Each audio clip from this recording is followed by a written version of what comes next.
అయ్యా ఫైనల్గా అయితే సినిమాని సక్సెస్ఫుల్గా కంప్లీట్గా చూసాం, అది కూడా సినిమా థియేటర్లా. ఏంటి ఇలా ఉంటుంది అనుకుంటున్నారా? కూడా మా బుడ్డోని తీసుకెళ్ళామండి బాబు. వాడు చోట కుదురుగా కూర్చోడు, పైగా ఏమైనా ఏడుస్తాడేమో, వాడి వాళ్ళ పక్క వాళ్ళు ఏమైనా డిస్టర్బెన్స్ అవుతారేమో అన్న భయం. ఈ భయం మీ చిన్నపిల్లలతో మీరు కూడా ఫేస్ చేశారో లేదో నాతో కామెంట్ సెక్షన్లో షేర్ చేసుకోండి. అండ్ అశ్వత్థామ పోస్టర్ చూపించి అది నువ్వేరా అని చెప్తుంటే వాడేమో కాదమ్మా స్పైడర్ మ్యాన్ అని చెప్తున్నాడు. వాడి చేతి సింబల్ చూస్తే మీకు అర్థమవుతుంది.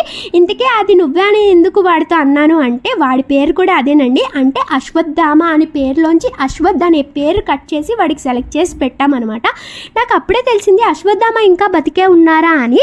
అంటే మనకి పెద్ద పూజలు చేసే విధానాల గురించే తెలియదండి, ఇంకా పురాణాల గురించి ఏం తెలుస్తూ చెప్పండి. అందుకని నేను అప్పటి వరకు పెద్ద తెలుసుకోలేదన్నమాట. కానీ ఈ మూవీ ద్వారా కొంచెం స్టోరీ అయితే తెలుసుకున్నాను. సో నేను నెక్స్ట్ పార్ట్ కోసం వెయిటింగ్ అనమాట. ఆ లోపు మా బుడ్డోడు స్లీపింగ్, ఈ లోపు మీరు నా ఛానల్ని సబ్స్క్రైబింగ్. Bye, subscribe. అయ్యా ఫైనల్గా